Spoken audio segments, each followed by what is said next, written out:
Ladies and gentlemen, it seems we have a problem.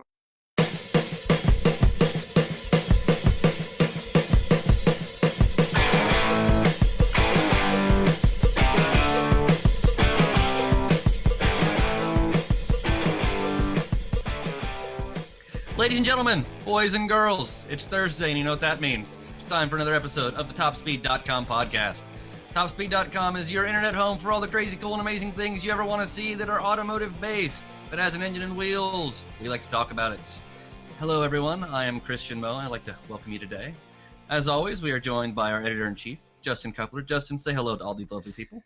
How you guys doing today? Back from vacation? Yes, I made it back. You're just lucky we let you back. Leaving us for vacation. I don't care if you're the boss. You're lucky somehow. Anyways, joining me and Justin again is Mr. Mark McNabb. Say hello, Mr. Mark. How's it going, guys? Mr. Mark is going to sound a little frumpy today. He's got a bit of an earache, so we're all going to be really, really loud to annoy him. Yeah, they were making fun of me earlier. They were like, "Oh, you can't complain now, huh?" Yeah, I can. I've got complaints. And you should have heard him. Should have heard him before we started. It's a big old laugh fest. World's smallest violin playing. No cares given. All right. Well, we're going to jump right into it, but first things I want to say is thank you guys again for listening, and don't forget we're on iTunes. Please, if you really, really love us, go over there, hit that little button to leave us a little review, click the stars. That's all you have to do. Just go to iTunes and click the stars, and we have a rating. We really appreciate it. If you want to leave us a full written review, that's super awesome. I promise you we'll all read all of them. So go ahead, check that out. Don't forget iTunes, yay. Go Apple. Yeah, well, iTunes, yay. But we're going to jump right into it with the weekly wheels this week. I don't have a weekly wheels unless you want to hear me talk about some of the old things that lay half decrepit in my driveway. But Mark and Justin have a few things to talk about, and we're going to start with Mark because he has something very big and very expensive. I do, and I have my paperwork here for it too. I was driving the 2014 Chevy Silverado High Country 1500. I love this truck. I was really sad to see it go. I was almost sad to get it in my driveway because I knew that I would miss it a week later. Yeah, 6.2 liter V8. I mean, this thing is a hoss. It's the same motor that basically is in the Corvette. Minor a few differences, but four-wheel drive, had the locking differential, had every option except for the sunroof and navigation, but it still had the big touchscreen and everything. I really enjoyed driving it. It drove a lot smaller than I figured it would. The high hood was a little, I guess, distracting when like tight maneuvers and stuff, but the mirrors and the open visibility in the back and everything lended itself pretty well to a decent driving experience around town. Was that one the long bed? No, it was a standard bed, so it was a little bit shorter, yeah. And it had the backup camera and the park sensors and stuff, and so it was quite easy to maneuver. Okay, yeah, the 2500 GMC HD that they brought me a couple years back was a long bed. Four-door long bed, that thing was awful to try and park anywhere. Yeah, I mean, you know, this truck was still a handful in a parking lot, or trying to maneuver in a tighter spot. The turning radius, it was adequate, but the length of it was just gargantuan, you know. It did come with a park sensors on the front too, that you could kind of see how close you are to the bush or the parking barrier or whatever you're pulling up to. So that made it really nice. Oh yeah, I never pulled into anywhere. I backed into everywhere. That was the funniest thing, is where I used to work at this hospital, I would back into the space, and the parking lot was like built up, so on the back of it was a very steep drop off. So I back it up until the back tires hit the curb, and the truck hung out like 3 feet over that, and it was still about a foot into the parking lane. Wow. Farther than all the other cars. It was wonderful. That's So a you had- big truck. You had the four-wheel drive version, right? I assume. Yeah. Did you get a chance to take it off road, Mark? I did, sort of. I found just a deep sand pit and just kind of Not really. I just kind of circled around it a couple times. I didn't really get a chance to go too off-road with it. But, I tried out the four-wheel drive and everything like that, the locking diff.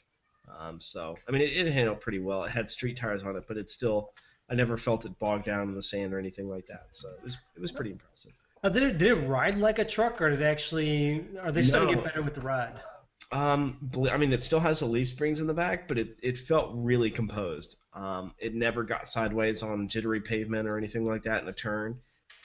It handled really well. I was really impressed. I mean, they've got the dampening down on the rear end of that thing pretty well. I mean, the tires were still at the factory PSI was 32. It seemed perfect. It seemed perfect because I've been in trucks that if you hit mid-corner bumps, the thing's just gonna go sideways. Yeah. And it's own not one of fun. those. Yeah. But this one was so composed. It really was. My only complaint with the truck, first one, and this is, I guess, sort of a major one. If you're getting on it from a stop, first gear, second gear, and then it holds trying to go into third. And it just holds at about 5,000 RPMs, and then, like, you want it to go shift, shift, shift. And it like, literally about a second or second and a half, which is a long time when you're trying to accelerate, it just seems like it wants to hold that gear. Now, of course, you could override it with the manual control on the gear stock, but it's still like, I don't know why that program was set that way. I wonder if it's a towing thing. That's what I was just gonna say. If it was a All the tow or something. tow haul mode was off, traction control was on, four-wheel drive was in auto mode. Everything was set properly for just a red light wrong, And I wasn't like matting the pedal. It was just maybe a half throttle to three-quarter throttle acceleration. I don't know, and it did it every time.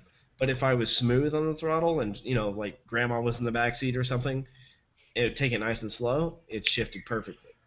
And that was the only time the transmission really acted up. So it might be just this truck. It only had 4,000 miles on it though, so I don't know. Yeah, that's not too much. Yeah, I'm not entirely sure what that could have been then. Yeah, it's a strange one. Yeah. But my second complaint about the truck, and it seems like almost every GM truck in the last 10 years or so, if you're sitting square in the driver's seat, the steering wheel is actually about a half inch to an inch off to your right. And I guess it's nice if you're going to drive with your right arm, but it just seems like the whole dash and the steering wheel is just a little bit out of reach. And I have short little strangly arms, so I can't quite reach the radio like a You're little like partial T-Rex? Yeah, I'm like trying to reach it, and I'm like trying to change the channel, but it's just way far over there. And I know the truck is a big truck, and it's meant for a guy that's like 6'5", but it just ergonomics were a little strange for a guy my size. Now this is kind of like a competitor for the Ford King Ranch, right? Correct. The High Country is like the western wear of the Silverado, and this is a new trim level for 14. Had the saddle color seats, the nice white stitching in it, which was really nice looking. The padded leather dash, brown carpet, matching floor mats, and then the door panels were all matching as well. But it didn't have like the ranch feel. It didn't have barbed wire floor mats. It didn't have cattle branding in the seats or anything like that. So it was a little less tacky. It was a lot less tacky than some of the competitors. Now, granted, I kind of like that tackiness from the other trucks, but only if I lived in Texas or New Mexico or somewhere like that. Right. Well, but I mean, to be fair, Texas buys more trucks than any other state, so. True. But, I mean, thinking like, if I lived where I live in Central Florida, I'm not going to be rolling around in like a Ram Lariat Longhorn with, these big chrome belt buckle badges. Like, Yeah, it's a little awkward. Yeah, I think it's cool that Chevy or that GM brought this truck to Chevy because, before there was no really high trim Silverado. If you wanted to get like a luxury truck, you were stuck with GMC and the Denali. Denali, yeah. Mm-hmm. Which, I mean, the Denali is basically the same truck, but the Denali trim is more of it's more Escalade than King Ranch. Yeah. So, So yeah, I haven't seen the High Country yet, but I'd be interested to take a look at the inside one and see what they've done different from the Denali's, because I've been in a lot of the GMC Denali line. Yeah. So. Basically, I think it's pretty much the same. The leather feels really good. Everything it's really high quality. The fit and finish is really on par. I mean, it's a truck, but sticker for this thing, $52,000. That's actually a little better than I expected. Well, but you said it doesn't have the sunroof for the navigation, right? Yeah. Well, I mean, the navigation I looked up on the Build Your Own on Chevy's website. It's only like the screen that I have is included, which carries like a $700 price. If I got the navigation, it would be like a $900 additional price. So, I mean, when you're spending $52,000, why not get the turn-by-turn navigation? Which, I mean, you could always use OnStar, but I would rather see the map on my screen. I've never used OnStar. My sister uses it religiously, and she loves it. She'll take it over her Garmin any day. Well, every time I get a GM vehicle, I never think about hitting that little blue button until like it leaves, and I go, oh, I should hit the little blue button. Yeah, I didn't think about it until after it left, too. I was like, I should have tried that. But I have family members that have a late model Chevy Traverse that has that same system. And I've seen them use it. It worked well, and it had a little map inside the center display in the gauges. But you had to push the button. You had to talk to the OnStar service tech and tell them the address, and they had to find it, and then they had to send it to your car. I mean, I secretly want to push the button and scream, "Help! Help! I'm on fire! Help!" and then push the button again to turn it off. And then they would probably shut off all the electricals to your car. Guys, I'm sorry. I didn't mean to. I was just kidding. My boss, Justin Cupler, told me to do it. Hey. Oh, man. But anyway, the truck was really good. I like it. All right. Well, so there you go, Chevy High Country. If you guys are interested in it, I believe Mark's full review is now up and live. Lots of photos, stuff. Go ahead and take a peek at it. And if you have any questions, just put those in the comments, and I'll try to answer them.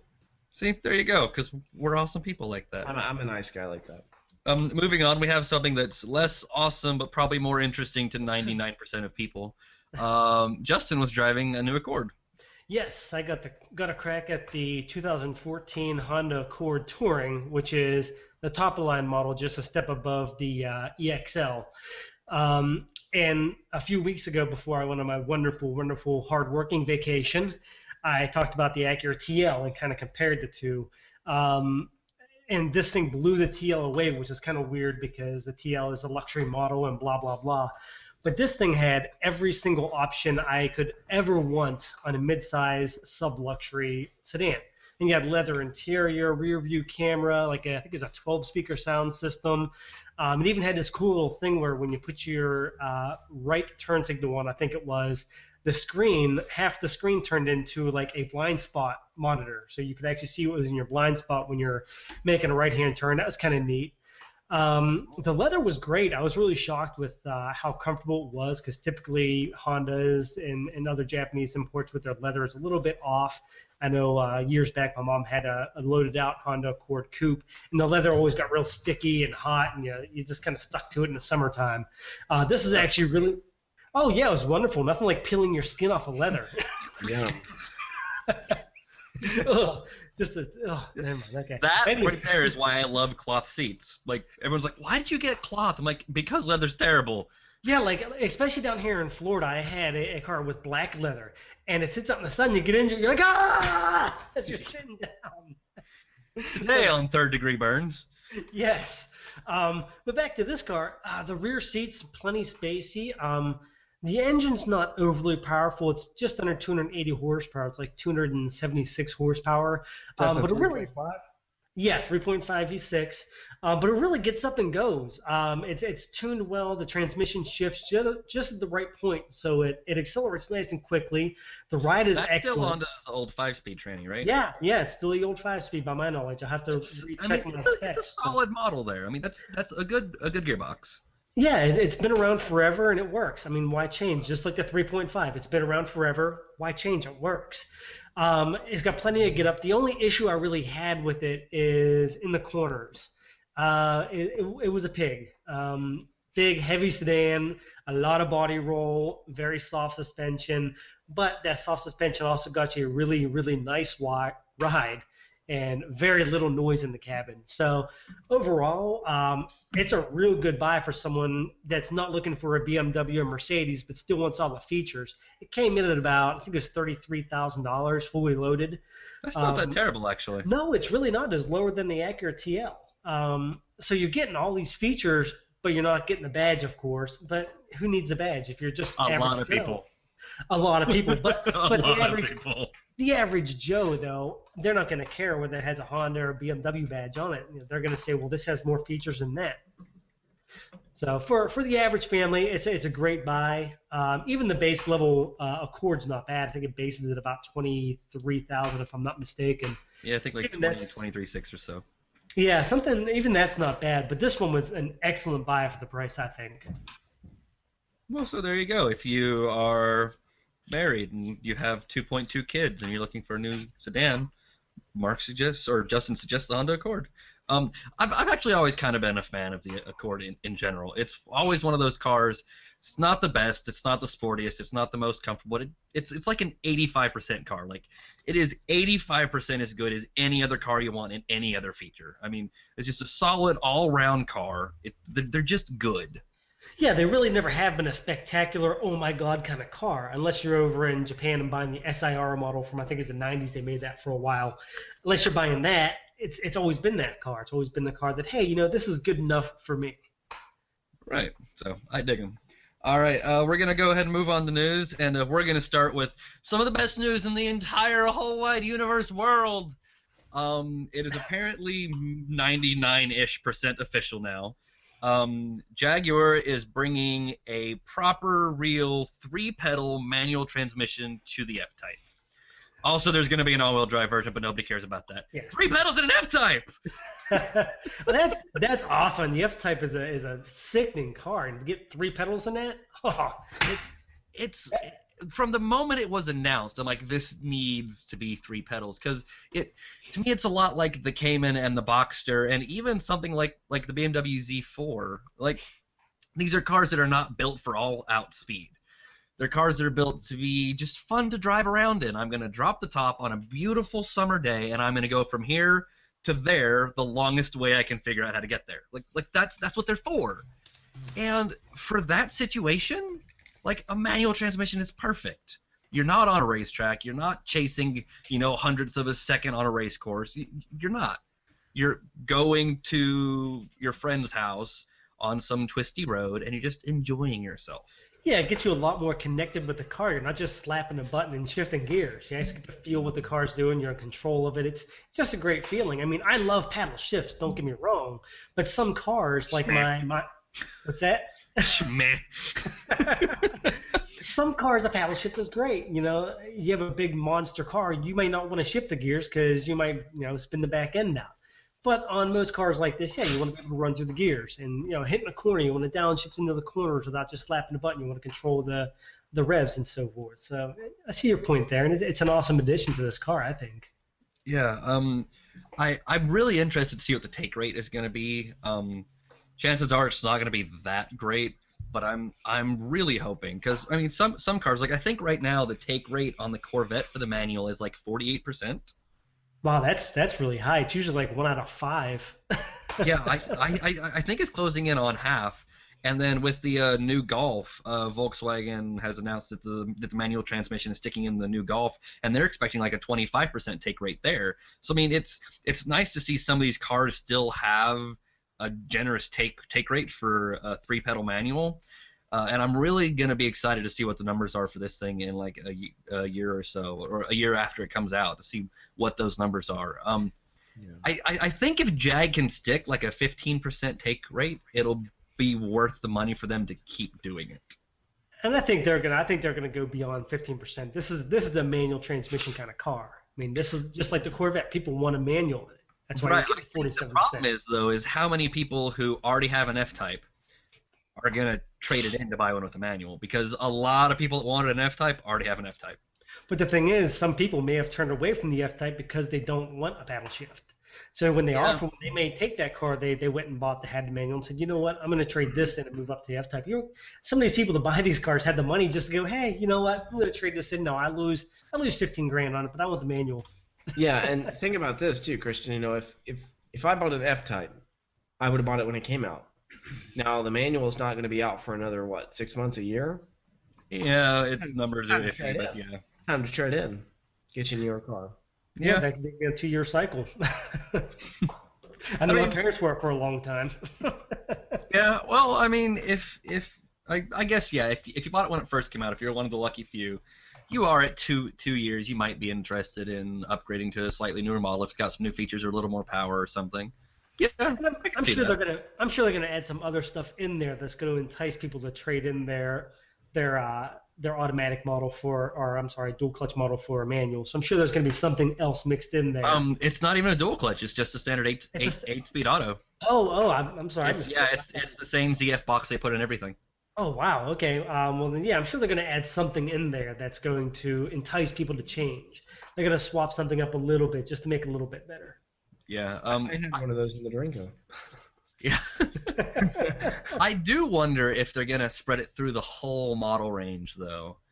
Because part of me says they're not going to. I think every Roadster is going to get it. I really don't think they're going to give the F-Type Coupe R the manual. Really? I mean, because that goes back to the whole thing of, that one is borderline race car. Like that's kind of what you get that one for. And so I could see them not putting the manual in that one. But again, the only transmission it has now is a standard 8-speed auto, so some track day guys might be more interested in a row your own than the 8-speed. Yeah, I think they'd be interested in having and rowing their own. I think that 8-speed is kind of the sore spot for them. If it's purely that close to a race car, that has to be a sore spot for those guys. Yeah, but I mean, to me, like I said, I think the biggest fit for that for the manual is like the V6S Roadster. Mid-range, 370-ish horsepower, no top, like that right there is just screaming clutch pedal. I'm just imagining an F-Type Roadster going down the road, clutch pedal!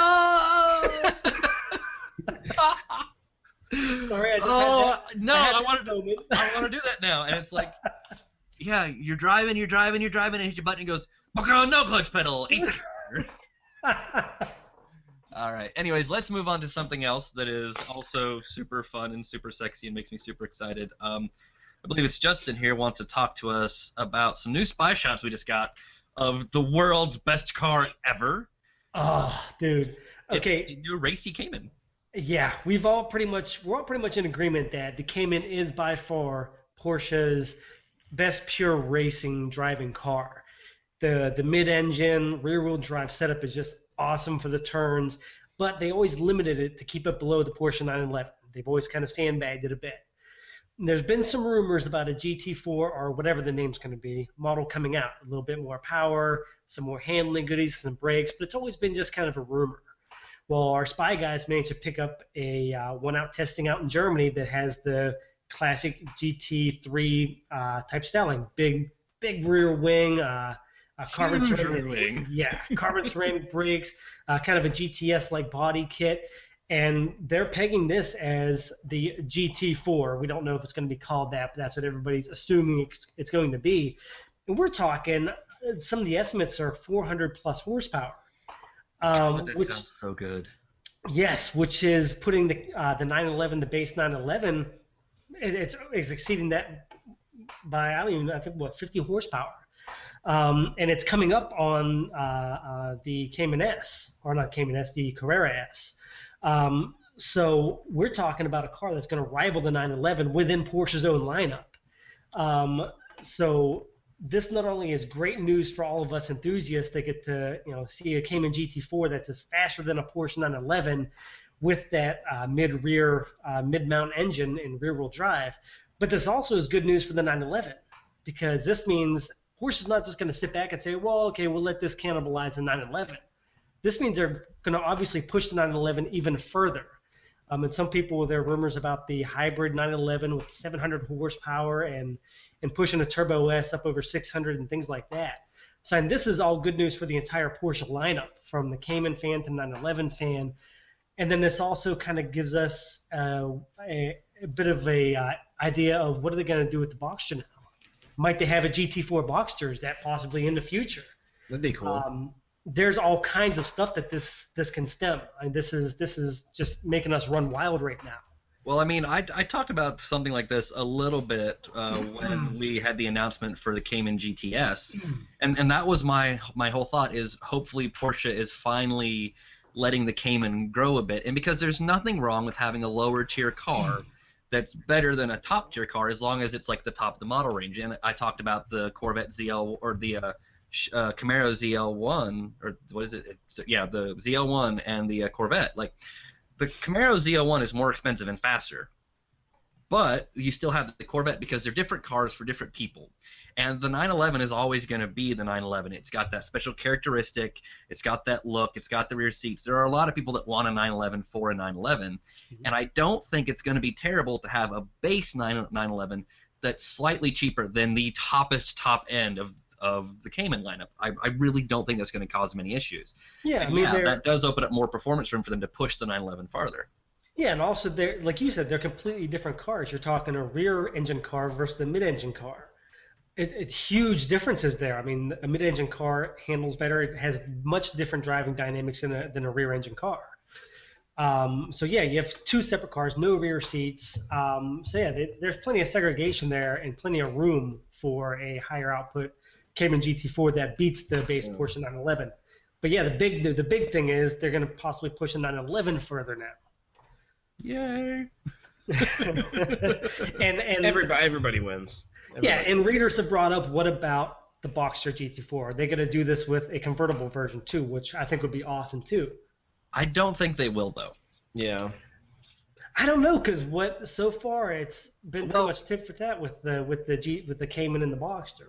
But the GT3 the 911 doesn't have any convertible version of it either. Right. That is true. Yeah, the GT3 911 is purely like race spec. There's no back seats. It's got a roll cage in it. Like, that sort of stuff is what they do to the GT3. So seeing them move that to the Cayman makes sense. I don't see them doing something kind of like that with the Boxster. Now, they may give us a Boxster with that same engine, but I think it'll be like a really high-end, kind of like the Boxster Spider was, really low volume, specialized, sort of not really a top-on-it kind of car, not really a racing pedigree sort of monster like the GT3 and this Cayman GT4 might be.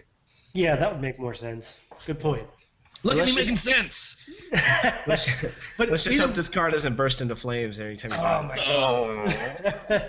But either way... Womp, womp, womp. Either way, this is extremely exciting, and props to Porsche for even thinking about this. So it's definitely big excitement, and thank you, Volkswagen, by the way. Yeah. Thank you, VW and Porsche. So lots of great new cars coming out, but unfortunately, every time we have a great car, eventually that great car needs to die, and it's a sad day. But we have a little bit of news about one of our favorite cars dying, and that is the Cadillac CTS-V. Currently, the current model is going to be dead. It'll be back in about a year or so, but the current model is dead. And to celebrate, GM has made a very special edition version of it. And I think Mark wants to talk to us about that. I do. It's pretty cool. I'm not gonna lie. Yeah, it's 6.2 liters of awesomeness. It's supercharged too. That LSA motor, 506 horsepower. It's basically the same motor. It's got a different supercharger on it, but it's basically the same motor that came in the C6 ZR1 and then the Chevy Camaro ZL1. So it's just, man, it's awesome. Let's see what the horsepower spec on it is. I can't 556. Yeah, there you go. Maybe I shouldn't be the one talking about it. But CTS-V fans. Yeah. But oh my gosh, dude, rear-wheel drive. It has 3 pedals on it. You can get the manual or the automatic if you want. But there's that's Grandma's car. But they're spicing it up a little bit for the last model year run. What they're gonna do, and it's basically the CTS is an all-new car for 2014, the base one. The CTS-V, on the other hand, is going to continue in the old body style, and that's what we're talking about here. They're going to spice that up for the last run, basically, and it's going to be very low volume as well. I think they're only doing 500. 500 of them total. So I mean, if you want one, they're probably already sold. But they're so cheap. yeah, I know, right? For the amount of engine that you're getting, I mean, the car it has a magnetic ride control and everything too. It is a ZR1. Like, it's a ZR1 with better interior, and it's 40 grand cheaper. Yeah. I'm telling you guys, I am not feeling well today. I cannot find the price at all. It's the price I don't think is out yet, but we're Well, pegging it yeah, around we're 65 grand. Yeah. Okay. So for $70,000, you can get basically a Camaro ZR1 or a Corvette ZR1 that is a Cadillac. I mean, what's not to like about that? It's just an amazing car. But go ahead. The only downside to this whole thing is the limited nature of it. Dealerships are probably going to start jacking up the price of that silly dealer amended price. They're going to tack another $5 grand onto this thing and push it up to about $70,000. You know they're going to. I mean, every dealership. It'll still does it. sell. It'll still sell. Oh God, yeah. Oh yeah, it'll sell like that. Some fools will walk in and pay $5 grand over sticker. Yeah. I'd be to be surprised if it was to be more, but. Like I said, I think, to be fair, Cadillac could have charged 75 or 80 grand for this car and would have sold. Oh yeah, from the get-go, the CTS-V has just been an amazing car. I've always been a massive fan of this thing ever since it came out. It's came out like 2000, a year after the CTS. 2006. No. 2009 was the first year for the for the newest CTS. one. So 2010 would be the first year. Yeah. Okay. I thought it came right after the CTS first debuted. Well, but there was the new one in 2010. Oh yeah. I'm sorry. Yeah. Yeah. Okay. There was an old CTS-V, but that one wasn't. Yeah, that one just used a normal Corvette engine. Yeah. Oh yeah, just normal one. I had forgotten about that one. Yeah, but this one, like I said, they are going to doll it up a little bit. It's going to strictly come with an ebony interior with matching stitching or contrast stitching, midnight spackle wood trim. That was previously offered on the black or the diamond black edition. So they're kind of taking like the limited edition from before and making that standard on this. But of course, it's only limited to 500 cars anyway. So Right. It's exclusive. That was my first experience with really powerful, really fast cars. Was a Black Edition CTS-V wagon. Oh, That car literally changed my life. It's just got to be amazing. I can't imagine a better car. A CTS-V wagon. No, seriously, like, words cannot express it. It is the perfect car. Well, except for the fuel economy. I'll get to that in a second. It doesn't even matter. It wasn't brought to me. It was a friend of mine had it, and unfortunately, I didn't get to drive it. I only got to sit in it. But sitting in this thing changed my life. We took it down to the airstrip when it used to be open, and it would break free hitting third gear. It would bark catching third, and it was almost the same size as my Subaru Outback, but it had slightly more rear legroom and slightly less space in the trunk. Yeah. But otherwise, it's a Subaru Outback-sized car with 556 horsepower, a manual transmission, and wood and leather everywhere. It was the most amazing thing. And again, yeah, it's like 65 grand. Yeah.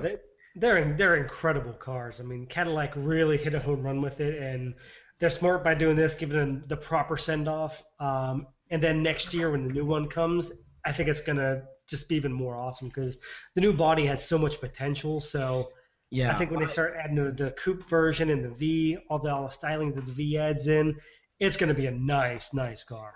Yeah, I've gotten to sit in one of the new ones, the new CTS, I think of the 2014.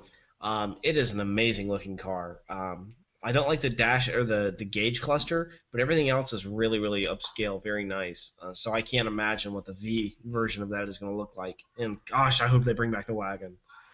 Yeah, I mean, there's hope. Like, the reason the wagon came the first time is because apparently with all the engineering work that went into making the standard CTS, it was some ridiculous number. Like, GM only had to sell, like, I think 12 to make back the cost it took them to make it. So, like, okay, yeah, I'm sure they've barely sold a couple hundred of these things, so it's not a volume model. But when it comes the to CTS-V wagon? well, just the wagon, the CTS wagon in general. Oh yeah, I'm sure they've only sold a couple hundred of them. I've seen a few around town. Right, but it's not a massive model.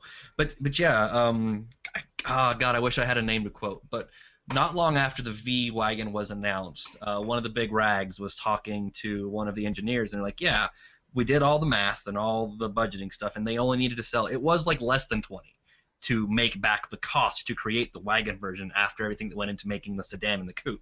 So that's why we did it, because it wasn't going to cost us anything. Surely to God we can sell 20 of these things." So there is hope in my brain and in my heart that there will be a new one, but we'll kind of see. But Cadillac Vs, if I want everything that says Cadillac on it almost to have a V, but when there was one car in my head that I thought I would never really want a V version of, it would be the ELR. What a dumb car. I love you, Cadillac, but this is a dumb car. No, this was the most brilliant car if they would have come out with it before the Volt. Yeah, that's what kind of killed it. When they put the Volt before the ELR, it's kind of like, but it's a Volt with a different body. Not even that different. Yeah, not too awful much. But hey, you got to give Cadillac a little bit of credit. They released the ELR, it's overinflated, outrageously enormous price tag. But that's besides the point. The ELR-V, though, gives us at least a little something to get excited about. I'm sure it still kind of looks like a redesigned, warmed-over Volt with some Cadillac styling on it. But we're looking at a little bit more horsepower we figure out of the electric motor. What they caught out testing was a model with some red calipers off the Regal GS. That kind of gave it away as a V model, because why else are they going to put those calipers and different brake system on ELR that does a whopping like 100 miles per hour, I think. So we're going to get a couple more ponies. There's no specifics just yet. But what's the base ELR do? I think the base ELR has like 210 horsepower, something in that range. So they're probably going to push up around the 250 range, something like that. Nothing insane. What I think they're going to mostly focus on, though, is some body work, new rims, better handling, because it is a good base of a car to work on the handling. You have the batteries down low, lower center of gravity, so you can really work on the handling and make this thing a much better car than what it is already. F Sport version. What's that? It's like an F Sport version. Not much different, but the handling's good. Exactly. Yeah. Ugh, F Sports. Never mind. I'm not going to get on F Sport. But anyway. I wonder if they're actually only going to call it a V Sport. That is a possibility. Yeah, I was going to jump onto that next. It's a good call. Yeah. It may well just be V Sport, because that's kind of the whole deal with Cadillac. They're going to V Sport and V, just like F Sport and F. So maybe they're going to take a page out of Lexus's book and make this V Sport and just make it handle better and look a little better. We don't know yet, but either way, it's a nice start for a model that's been kind of a waste of space, to be honest. So it's a nice start. It gives us a little bit of excitement, and maybe Cadillac will run with it further in the future. This could just be an experiment to see how well Cadillac buyers take to electrified cars, and maybe they'll move into more performance stuff in other cars later using this as their base. Don't really know where that's going to go, but it's a possibility. See, that's what I would like to see. I would like to see Cadillac, because Cadillac has a little bit more money to spare. They have higher profit margins, so they can add more stuff to a car without charging that much more money for it without going bankrupt. I would love to see them try and take this and use this to push a more performance-enhancing version of the Volt powertrain and to work on that powertrain and use potential buyers to help fund that project so that they can then push that farther down the line. Yeah, and that seems like the most logical route, because the Volt needs more power. We all know that. The ELR definitely needs more power, because the ELR actually looks kind of decent, kind of sporty. I think it looks like $1 million. It's cool looking. It is a neat looking car. I'd have to see it in person though, because it kind of almost looks a little bit too squashed for me. No, in person, it's a lot like the Porsche Panamera. Looks terrible in photos, looks great in real life. Yeah. I saw one ELR once, and I was like, what the? Wow, really? Because it looks great in person. Yeah, I guess it is one of those cars. I've heard that it looks great in person. Just every time I see it in pictures, it kind of looks just like A little someone just, frumpy. yeah, someone just kind of pushed things together too much, and yeah, it doesn't quite look right to me. But it is a sportier look than the Volt. Gives people an alternative. They want the Volt, they want the Volt's mileage, but they want the Cadillac name and all the features they get with it. Well, I mean, this is only a two-door too, where the Volt is a 4. Yeah. So it's got that coupe look to it. But yeah, the big thing is this could possibly fund more performance-oriented versions of the Volt powertrain, which is a huge deal. We'll see how far that goes. If this fails, we'll never hear anything of it. But if it succeeds, then hey, Cadillac will be patting itself on the back. Yeah. I really like it when companies do that sort of stuff. Like, that to me needs to be how every company runs, because surprisingly a lot of them don't do that. They don't take what they have and build on it to try and push into other areas. Like, Toyota does it a little bit, but for the most part, Toyota has like its hybrid tech, and I don't think it's pushed that out to nearly as many cars as it could. Like, every single car that Toyota and Lexus sells needs to have some version of that hybrid powertrain in it, and that needs to be what they do. Right? Does that make sense?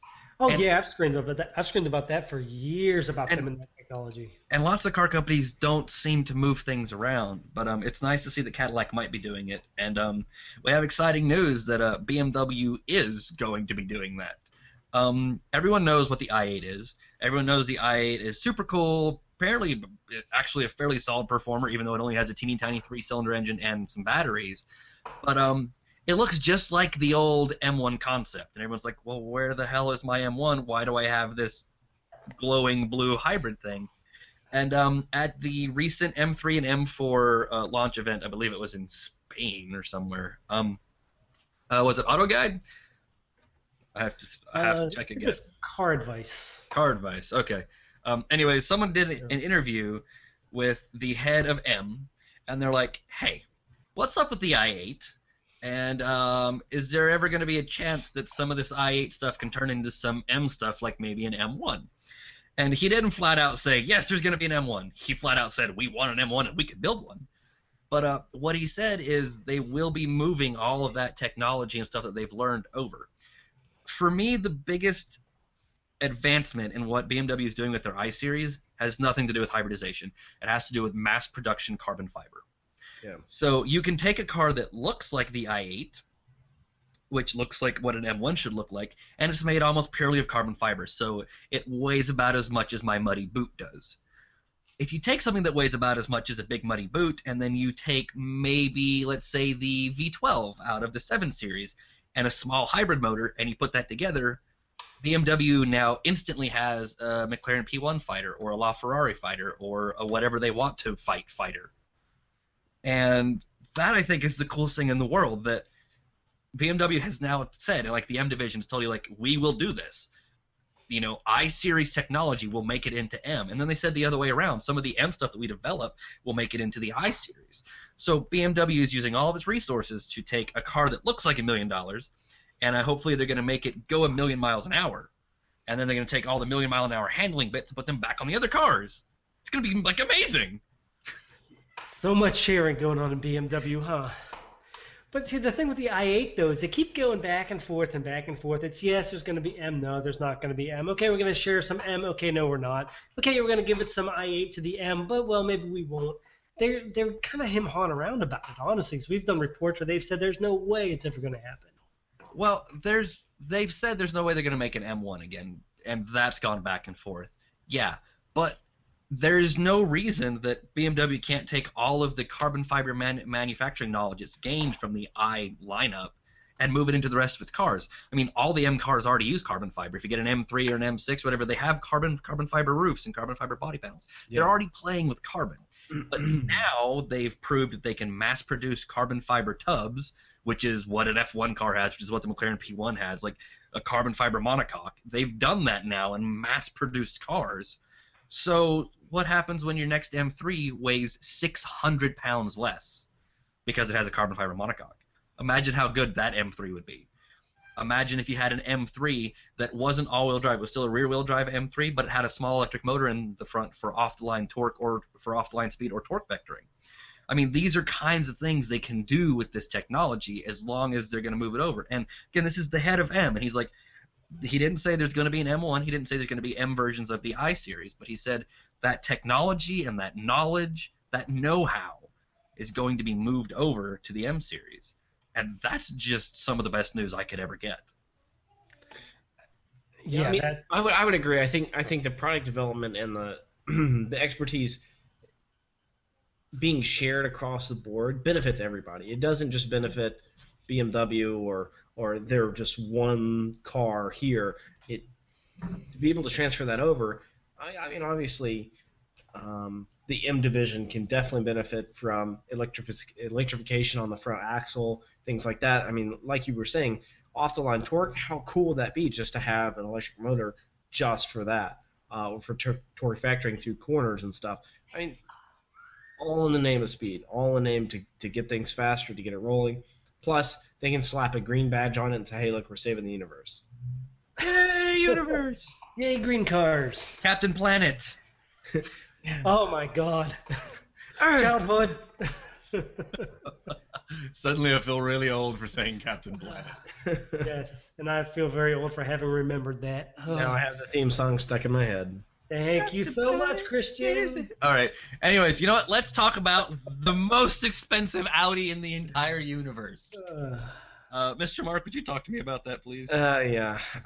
Okay, so kind of in the same lines as like the CTS-V coupe, what we talked about, the R8 is on its way out. It's destined to be redesigned, and so what they're going to do is they're going to make a very limited production run on the R8 as well. They're going to call it the R8 LMX. Okay, this is a stupid name. I don't even. I'm sure it's got some sort of historical meaning or something for them in the past, but Le Mans Extra Awesome. Yeah. Okay, perfect. That's what we're going to call it. So the R8 Le Mans Extra Awesome is going to get the V10, but it's going to get a 40 some odd horsepower increase. It's going to get laser headlights, which are just like it's freaking lasers.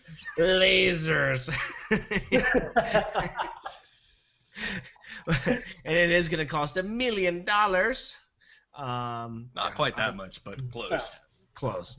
Not well, really, it's not close, but for an R8, it's a lot of money. Yeah, it's especially since it's on its way out. But yeah, 45 extra horsepower, 8 more pound-feet of torque. So that's going to push it to somewhere like 570 horsepower, 398 foot-pounds of torque, 0 to 62, 3.4 seconds. I mean, that's respectable. It's going to get some carbon fiber bits on the front, on the back. It's got the big wing. It's got the big carbon fiber side blade on it and everything like that. So, I mean, it's going to be a pretty sweet car. It's going to be a good send-off for the R8. Top speed on this one's what, like 200 miles an hour now or something? 199, I think it was. 199. Oh, come on, Audi. Really? You couldn't give us one more? It's listed 198.8 is what it's listed at. Okay, so that's in kilometers per hour then is what they actually gave it in. Yeah. What would that be? That would be just around like 300 kilometers an hour. So I'm sure it hit a goal for them, but yeah. Now, here's my question, though, because last I knew, this could have changed, and I may have missed a story about it, but last I knew, manufacturers were having a hard time getting the laser light technology over here through the NHTSA. Yeah, I don't know what the deal is with that, but they were having some issues with government approval. Yeah, I know BMW, the i8 in the U.S. is not going to have it this year because of the NHTSA and US DOT. It's lasers! Exactly. Well, let's just say this, okay? We're the government and we're scared of new technology. When we say that this is going to be a very limited production car, we mean limited. There's only 99 units going to be made. And the cost is going to be roughly like $300,000. So, which I think is roughly twice what an R8 is. Yeah. Wow. Le Mans extra awesome. Le Mans extra expensive. Screw that. Extra awesome. Extra awesomely expensive. But just think, sir. You could own a piece of automotive history with our last model R8. Yeah, or I could just go buy an old Nova, which is also a piece of automotive history, but whatever. And a house. And a house. And a house. I could buy 47 Novas. And still maybe a house. All right. Anyways, but anyway, that's our there- news. We're gonna move off of the Le Mans Extra Awesome before we start talking about random garbage for the next 2.5 hours. Yes, please. Let's go ahead and we are going to move into questions and answers. Again, huge 'Cause thank we you to have, everyone who's sending us questions. Again, if you want to send us questions, if there's anything you want to know, if you want to know about cars, want to know our suggestions for things, you want to know about us, if you want to know how tall Justin is, I don't know, whatever, just That's send us confidential questions. information. Yeah, it's confident information. The government says I can't tell you. Anyways, please feel free to get in contact with us. You can reach us on Twitter at TopSpeed Podcast. You can email us, podcast@TopSpeed.com, or you can hit up the comments like you guys have been doing. We love it. I read every single one of them. I comment on almost every single, or I reply to almost every single comment we get. So if you want to have a personal little message from me, go ahead and leave us a comment, and I'll chat back with you. That's I so do my sweet. best. I do my best too as well, but last week I was gone, so Yeah, vacation, whatever, nobody likes you. Anyway, so our first question comes again from Jewy21. Awesome show! Thank you. Now let's have the 5 non-sports cars with manual transmissions under 25,000. Now, if you remember last week, he wanted to know 5 cars under 25K with manuals, and I asked him to specify. So now he wants to know 5 non-sports cars with a manual transmission and what we would choose and why. And I'm going to go ahead with the first one. My freaking Golf TDI. Boom. It's not a hot hatch. It's not a sports car, but it's super fun to drive, super practical. All that torque makes it just great on a slow, twisty road. You drop a gear and you stomp on the pedal and you just move. And, like 50 miles to the gallon.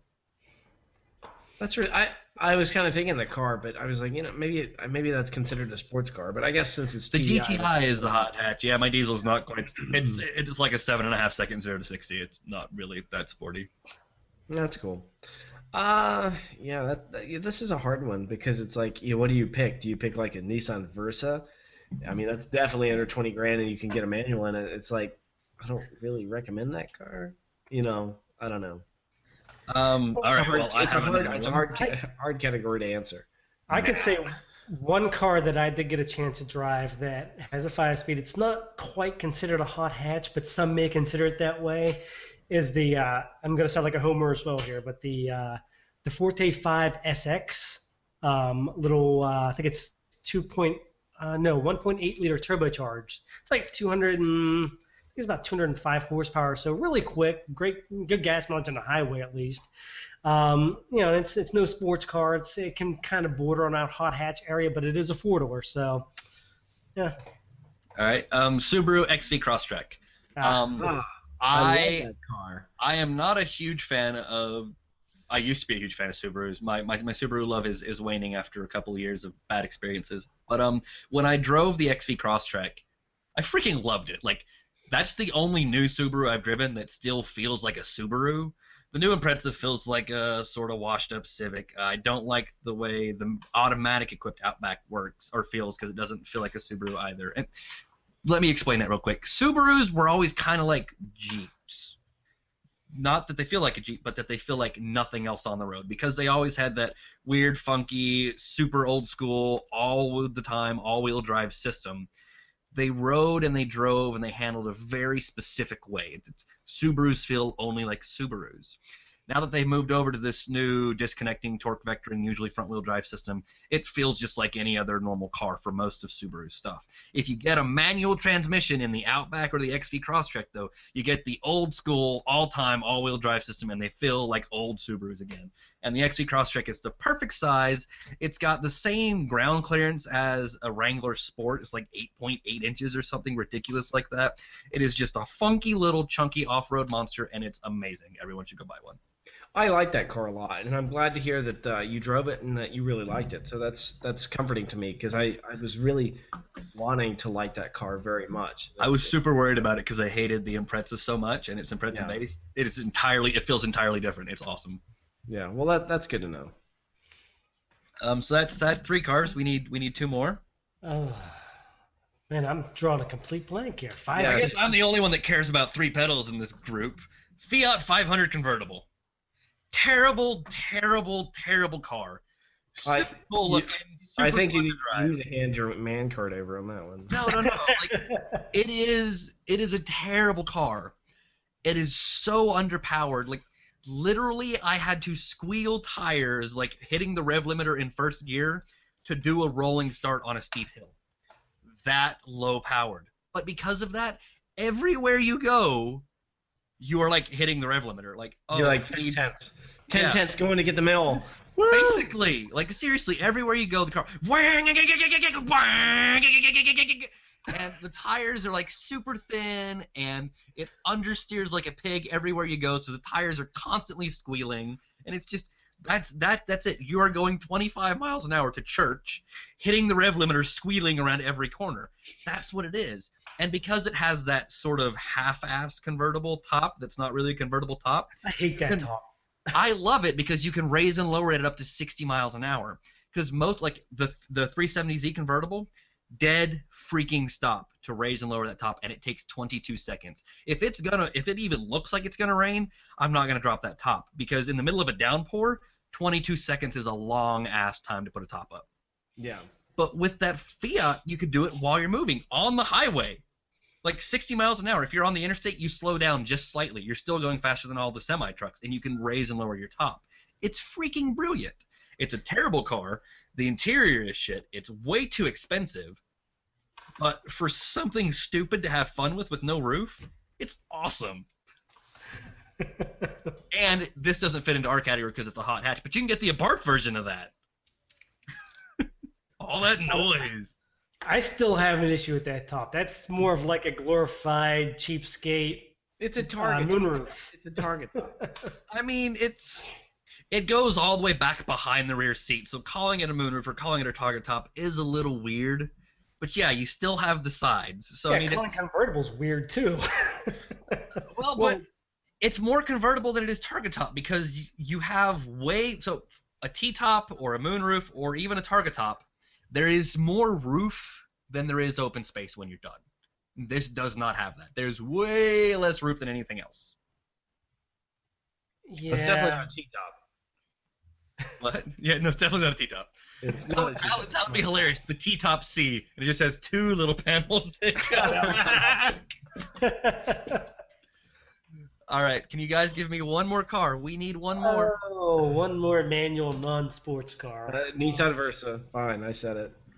There you go. Okay, one that's not terrible. The Nissan Versa S. No. It's Just kidding, I don't know. It's in the Nissan family. You guys can do this. But not the Altima. Altima doesn't come in 5-speed. No, the Juke. Oh. The Juke comes 5-speed? You can get a Juke with a manual, yeah. Oh, I didn't think it came with a manual. That's Yep, kind of it's- sporty, though. Yeah, but it's not a hot hatch at all. Because you can only get the front-wheel drive version with the manual. No all-wheel drive. You can't get the Nismo one with the manual, I don't think. It's just like 180 horsepower out of that little tiny 1.6 turbo. Fun, funky little car. Looks interesting as hell. I think it's ugly, but a lot of people like it. Yeah, there you go. Handles semi-decently. The engine's a peach. That little 1.6 is a pretty nice little engine. So there you go. So we got 500 convertible, which is terrible but awesome. We have the Juke, which looks terrible but is awesome. We have my Golf TDI, which is just awesome in every way, and everyone should buy 1,000 of them. We got the Kia, and then we have the XV Crosstrek from Subaru. Yeah, love that car. There we go. Our 5 non-sports cars with the manual transmission, and they're all under 25,000. Some of them are barely. I think if you get the upgraded Outback, it's like 23.5, and the diesel Golf starts at like 24.6. Yeah, the Forte SX is pushing it too. It's like 24 and change. But so there you go. All right. My next one I really enjoy, but going for 5 is going to be kind of difficult. So we're going to just try and narrow this down and pick one apiece and then maybe grab one more after that. Witty Derek says, another entertaining podcast. Thank you, Witty Derek. And he says he loves sci-fi movies. His question for us is, what are our top 5 cars from sci-fi movies? Oof, good one. Okay, I'm going to no, the Millennium Falcon doesn't count. Okay, I'm gonna have to say there are two choices. I'll go with the less common one. I'm gonna say the automatic driving, all computerized police cars from Demolition Man.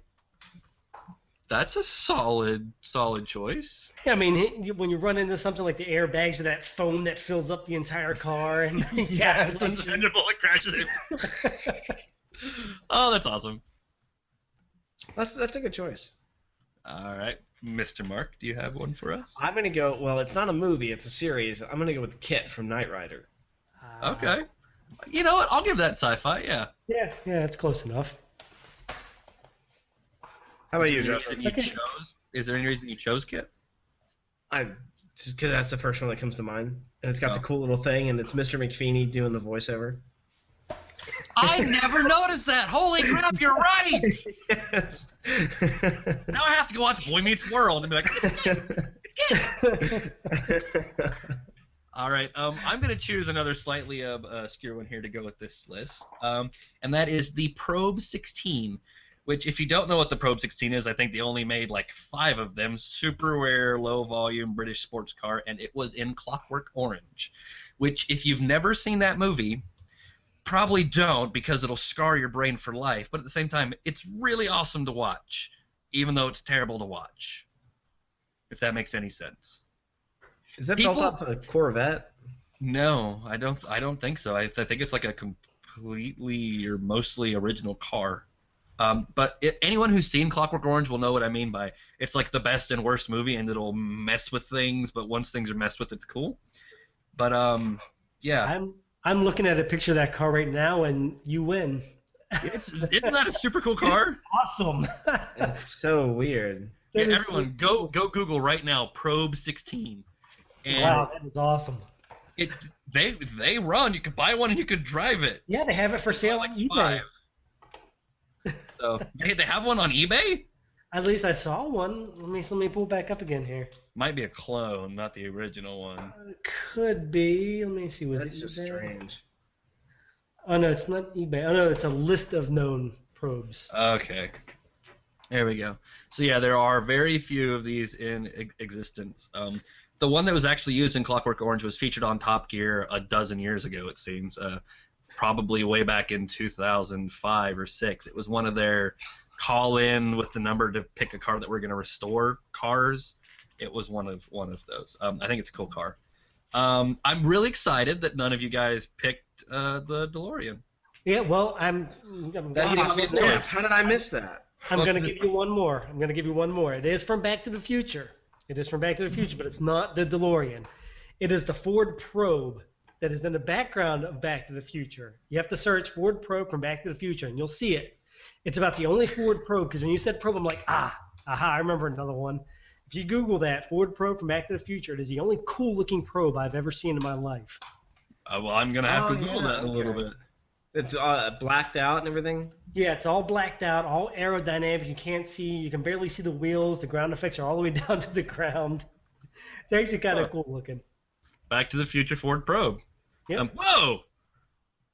Well, look at that! Yeah, it looks like they took a regular Ford Probe and they put plastic over the wheels, and looks like a back hatch off a Corvette C4, and they just put it over the hood and the windshield. And yeah, it's super wonky. When you see it like still in a picture, you can see all the horrible bodywork, but in passing in the movie, it actually looked relatively decent. All right. That's really funny. So there we go. We actually ended up with 5 if you count the DeLorean, even though we were going to try and cut it down to 3 because I thought this would be really hard. Yay! All right. Let's see. Tunny wants to know, I have a question for you guys. If you had a $75,000 budget, what cars or car, new or used, would you buy as the only cars you could ever have from now until the end of forever? I already know my answer. Oh, I know my answer. Mine's easy. Okay, go. CTS-V wagon. I'm going to say the new M3 because I think that comes just under 70. Oh, well, I'm going to go a completely different route from all of that, and I'm going to buy a brand new Mark 7 Golf TDI. That'll be $25,000. That leaves me $50,000 left over. I would also buy a Subaru Outback XT because it's a Subaru Outback with a freaking WRX engine. That's about 10 grand, so that leaves me with 40 grand. And then I would take the other 40 grand and I would spend 15 grand on a garage, and I would spend the last 15 grand on every classic car I could find. So I'd buy another Ford like the one I've got. I'd buy another 944. I'd like to have a really old, sort of rusted out Corvette and maybe an old Nova. Wow. Someone's thought about this a little much. Yeah, really. I do this a lot. Like the other day, I was reading a piece somewhere. It might have been on Jalopnik. Some guy was talking about how being a car guy sucks. Like that was pieces. Being a car guy is terrible because nobody likes you. You're boring at parties. If you have a car that's modified, every idiot with a modified car tries to race you. Like all of these things. And then at the end he's like, and how do you tell if you actually have an obsession? If anyone ever asked you if you could have your dream garage but no house, you had to live in your dream garage, would that be okay? If you have to think about it, then you don't belong here. If the only thing you ask is how small is the futon, this is where you belong. And like, I thought about that, and I'm like, I would totally be 100% fine living in a sweet-ass garage with like a mini fridge and a couch to sleep on. I would be totally okay with that. As long as I had my desk and my internet that I could do my job, 15 cars and my couch, I'm golden. I can see that. Yep. I could live with that, but I have the thing of a family following me around. So, right. As a single guy, absolutely, no problem at all. I don't have a family. Well, I have a wife and lots of animals. But like, if I had kids, I'd just buy the A-Team van from my garage and turn their A-Team van into a bedroom. Boom, done. All right, we have one more question, but I actually want to spend a fair amount of time on it. So, listeners, here's what we're going to do.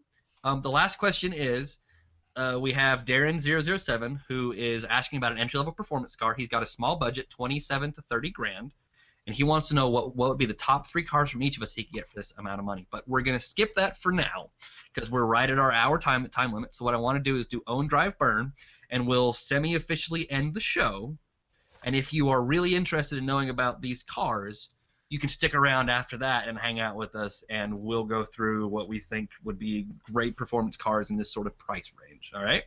So that's kind of how we're going to swing this, because this is a question that deserves some time, but I don't want to make all you guys sit through it if you're done with our show. We're at our hour mark. We're trying to keep it within an hour, so that's how we're going to kind of roll things. So our Own, Drive, Burn is from the most hateful human being in the entire universe, and I hope they stub their toe. But we have to decide between a C1 Corvette, a C6 ZR1, or a brand new C7 Z06. And since the ZR1 and the Z06 are fairly specific, I'm going to go ahead and cut our C1 down to the original 1953 Corvette. All right, Justin, you can go first. Well, I would want. Oh my God. I guess I want to own the original Corvette, just because they're so rare, and they weren't crappy, but they were kind of underpowered. They were V6s, and they kind of stand out. Straight six. Oh yeah, straight six. I'm sorry, you're right. And they just they stray from every other Corvette. Like, they're not like any other generation Corvette.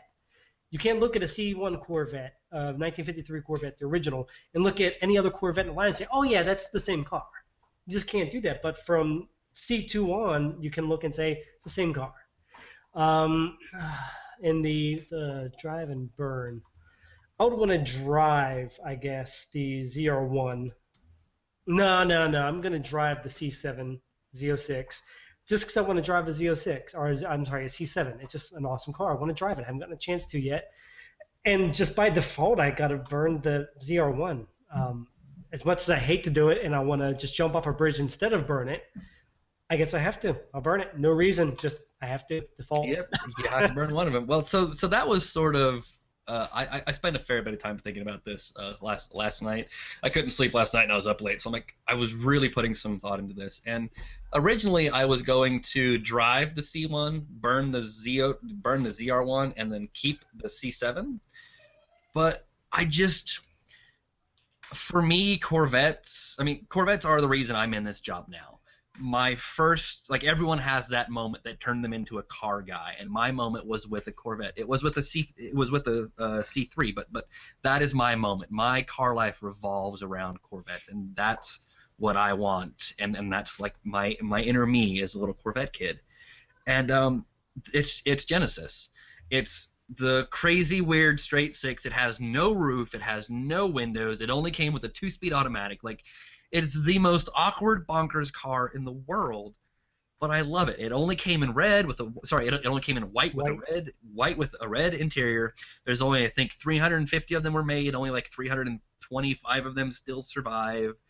And it's not fast. It's not sporty. But I could think of nothing more awesome than like I just have to go to UPS to ship something, and this is what I have to go in because this is the only car I can drive for the rest of my life.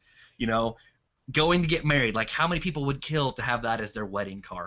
Cans trailing behind it, you know, little just got married written on the front window or whatever. Like everything about it just seems awesome to me. Like every experience I've ever had in life, if I stop and think, would that experience have been better with this car?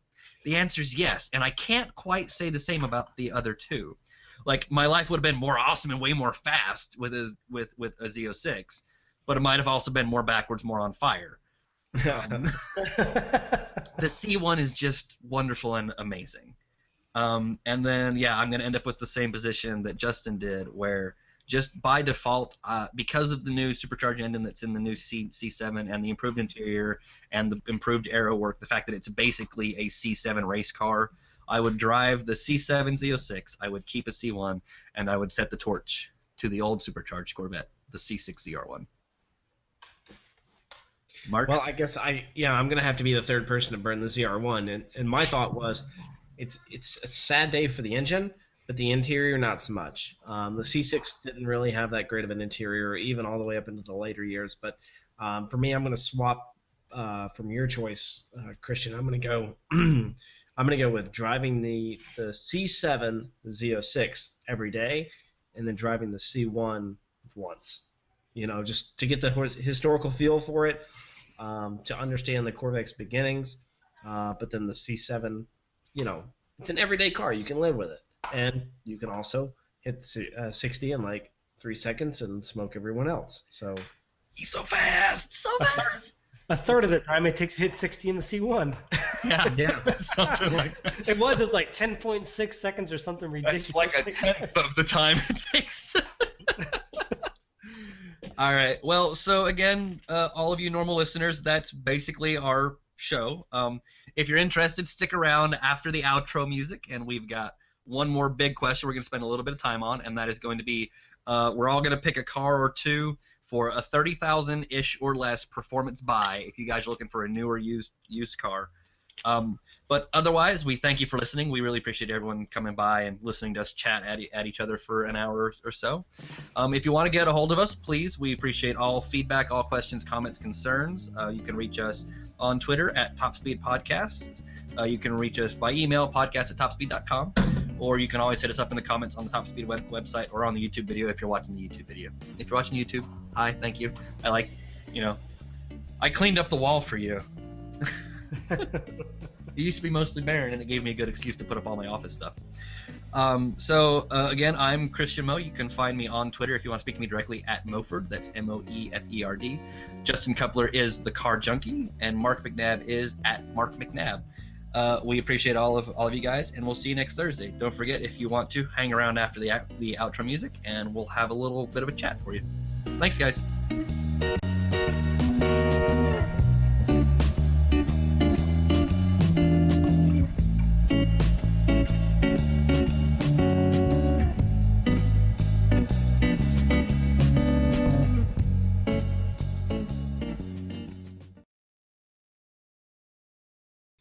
All right, thank you guys for sticking around with us. This is the TopSpeed.com podcast after hours. Unplugged. Get your beers. Turn on your Marvin Gaye, grab your glass of cognac, and sit back and relax with us while we spend maybe. Oh God, no! Don't start with the music, guys. I lied. No Marvin Gaye. I lied. Cognac, dude. I have like Pabst Blue Ribbon. Is that okay? That fits you so well. Get my beer, Bible. You and that terrible Steelers hat. Hi, where's my beer? Get my damn sandwich while you're ready. All right. Fight me a sandwich. Like I said, we are doing this one quick after-hours little or after-show thing to cover a question for Darren007. We're doing this because this question is too good to just skimp over really quick in the sake of time. So we're going to spend another 10 or 12 minutes here on just this question.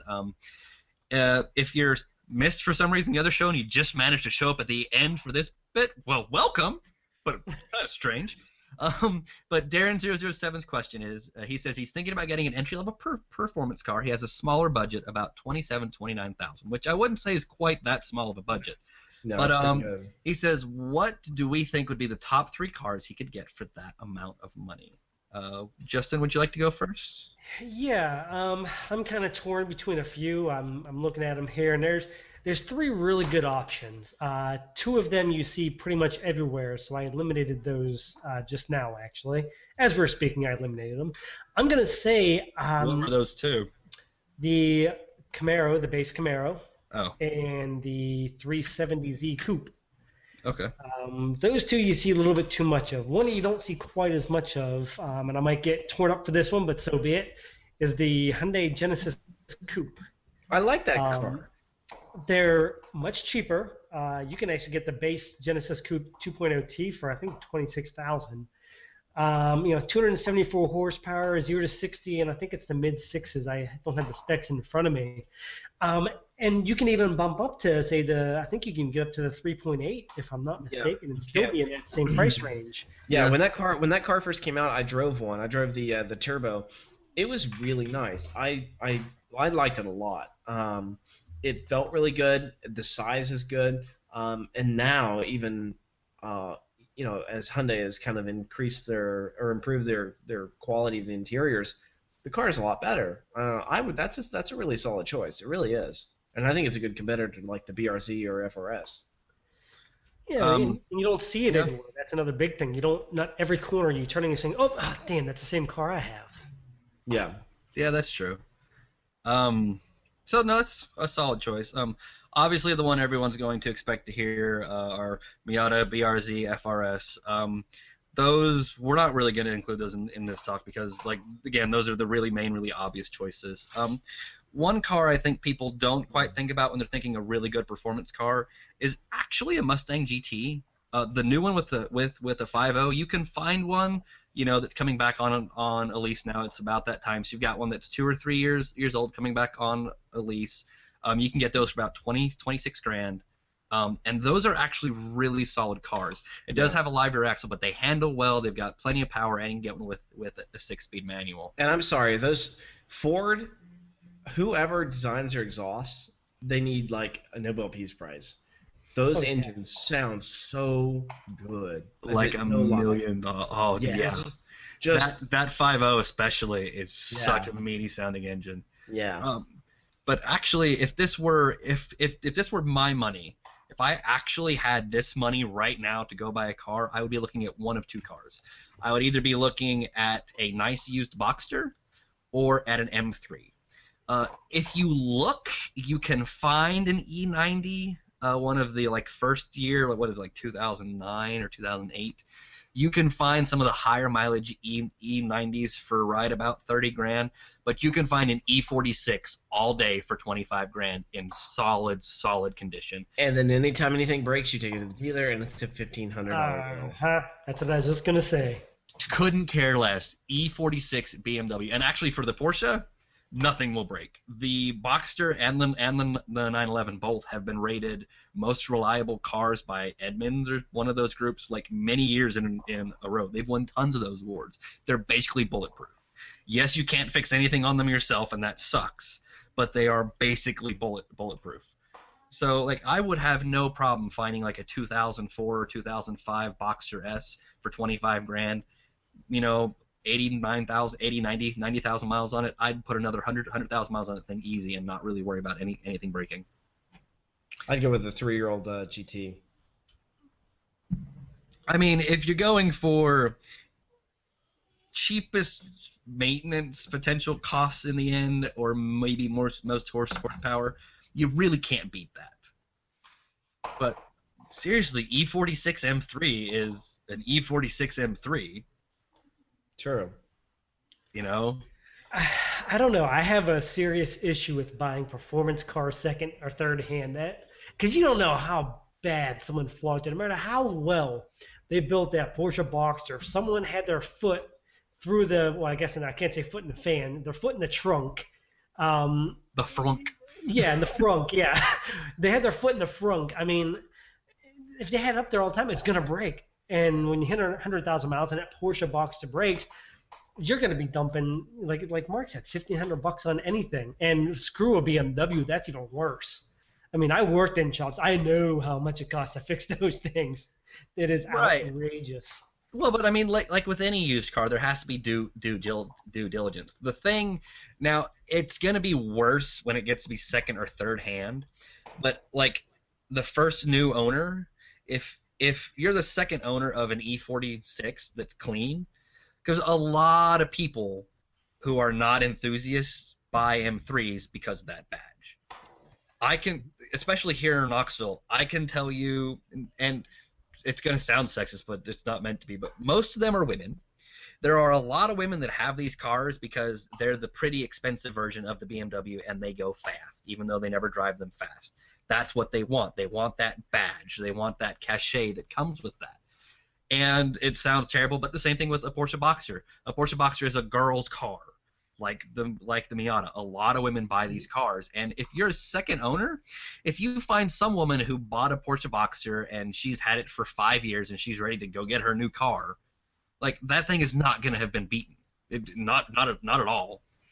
I mean, granted, there's a good chance you might be stuck with an automatic version, but chances are that car has not been beaten on, and I think that's a pretty solid buy. I mean, yeah, I'm never going to buy anything that's been modified or lowered because you have no idea who did that, and that means that car has been beaten on. But, again, if you're a second owner, I really don't see anything too bad about it. It still scares me. I don't know. That's Just know what you're getting into going in.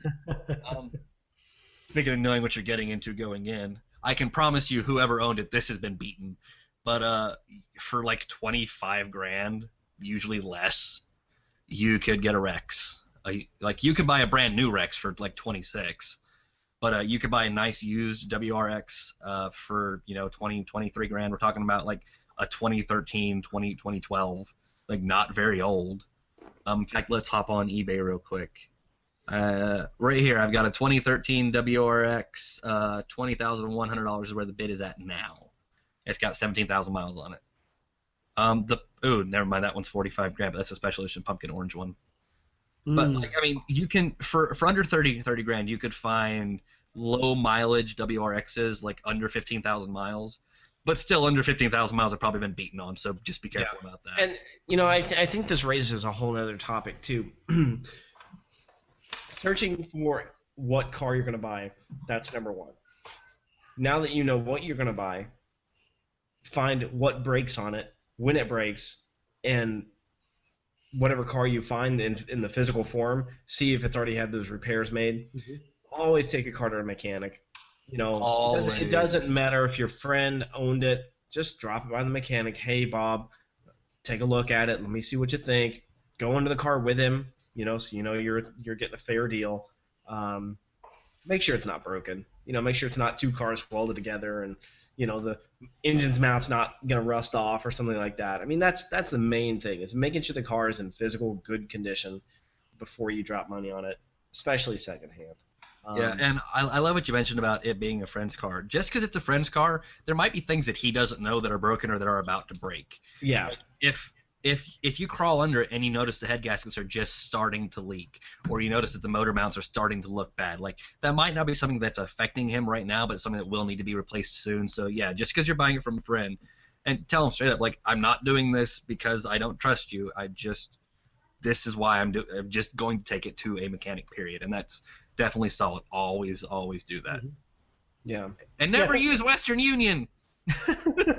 I think shops will charge like $50 to $75 to do a full inspection, and that's all you need to check the major stuff, to make sure there's nothing falling off the car.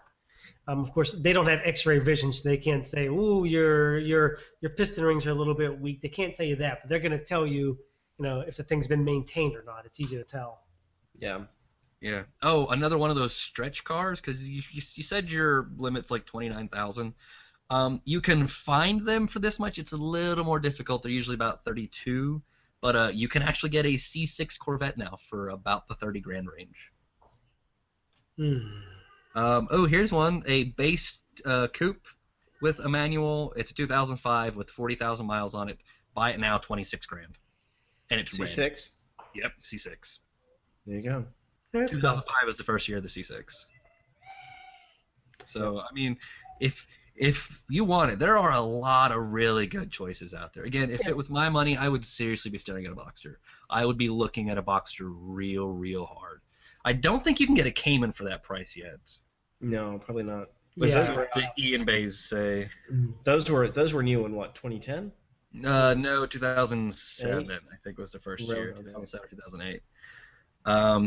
Yeah, that one's 35 grand. That one's 34 grand. Oh, hang on. There's 23,000 here. 23,000. Buy it now. On a Cayman? Yeah. 2007 with 56,000 miles. Yeah.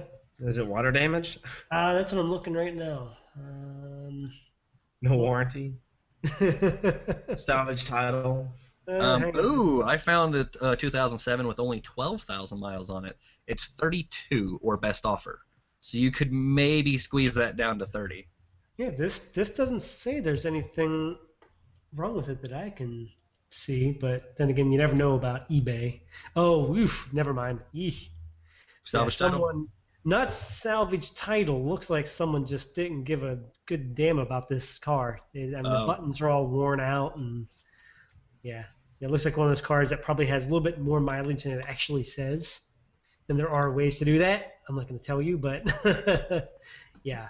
This one, it says has 56,000 miles, but probably has more like 156,000. Oh, yeah. Again, due diligence.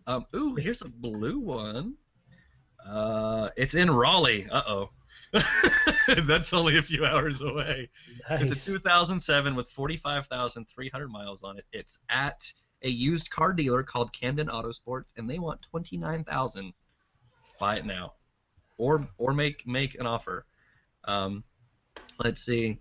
It is blue exterior, gray interior. It's a manual transmission. It's a fairly base car. So it's just got the 2.7 in it. Really, the S model, especially for the Cayman, is the way to go. But this has a lot of the great options. It got the HID headlamps, the active brake differential. Solid little car, actually. It's a 5-speed manual. Oh, that's really good for 29 grand. Okay, listen here. I was trying to help you, Mr. Darren, and now you're being a jerk and making me want to buy cars. Yeah, I'm finding a bunch of Ford Mustangs here too. I found one. Buy it now for $27,900. That's 2011. It's got the 5.0 in it. Well, yeah. So it's hang on. 5.0. I just found a 2006 Cayman S, $28,900. Ooh, it's so good. It is in Ohio, Bedford, Ohio, at a used car dealership. What the hell is it doing in Ohio? I do not know, but it actually. The thing is, here's the deal: if you're willing to travel, you can get these kind of cars for cheaper up north because people can't drive them in the wintertime. Yeah. So when it comes to wintertime, they're like, crap, I got this expensive car. It's fun. I can't drive it. So then they turn around and sell them for something all-wheel drive, and they sell them for cheap. And this Either one that- looks to be in good shape. Yeah, either that or they did drive it in the winter and now it's rusted. That's the other issue you have to look out for. But this one looks like it's in good shape. 42,000 miles. Well, really, for the most part, anything made after 2000, you shouldn't have any rust issues out of. And most cars come with like 10-year rust warranties or lifetime and like 100,000 mile rust warranty. So if it has less than 100,000 miles and it's rusted, you can take it to the dealer and they will fix that for you. Yeah. It's covered under warranty. So there you go. Top tip. Top speed, top tip. $25,000 right here for a 2011 Mustang with a V8. See, so good. So good. So many options. Now, see, he just needs to give us the money. 38,000 so we can go get the car miles. for him. 38,000, and a manual transmission. Ooh. And it's blue. Now I'm drooling. I'm staring at this Cayman S like it's a. Oh, never mind. It's just, yeah, right? Oh, so And it's good. got navigation. All right, so I'm going to be driving a Mustang. Justin's going to be driving whatever he's driving, and you're going to be driving a Boxster Or Cayman, maybe. or a Cayman. Or I'll just stick with the Lexus in the driveway. Oh man, there's a 2002 M3. They only want 12 grand for it. It's got 80,000 miles on it. Like you could buy, okay, you're worried about the cost, right? You could buy 3 of those almost for his budget. So when the first one breaks, you just sell it to somebody fix it, and drive your second one. And as you're driving the one that's not broken, the other one sits there and things just start falling off of it. It's a donor car. No. So you sell the first one that breaks and you drive the second one. And then when the second one breaks, you sell it and you drive the third one. And then when the third one breaks, you sell it and you've got money from all 3 cars. There's more than enough to buy a 4th one. But the problem is, what happens? Well, Christian, you know what happens when you let a car sit. Well, yeah, but okay, fine. You just drive. You drive one Monday, Tuesday. Drive one Alternate. Tuesday, Wednesday. Drive one Thursday.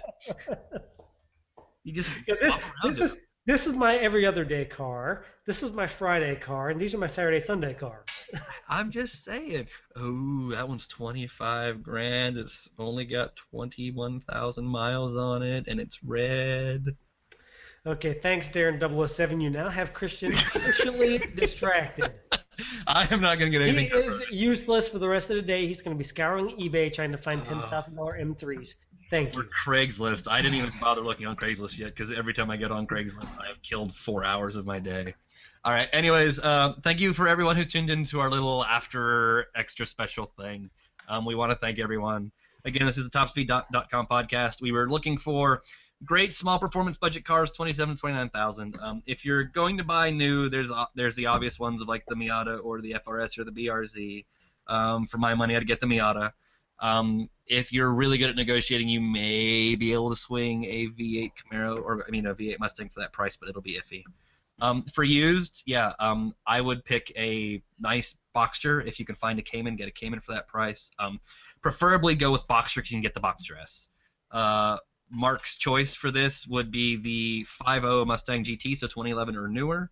And Justin, what's your final choice for us? Hyundai Genesis if you're going new. If you're going to go used, I managed to dig up that Cayman S for just under 29. All right. So there you go, Darren. Thank you for sending in the question. Thank you again, everyone else, for listening to our extra little bit. You're the cool kids, and we love you. Again, if you want to reach us or whatever, if you have a question you want us to answer, you can reach us on Twitter at TopSpeedPodcast. You can reach us on email, podcast@TopSpeed.com, or you can just hit us up in the comments where you guys have been. This is it. We're signing off. We will see you next Thursday. Thank you, guys. We love all of you. We'll see you next week. Peace and blessings.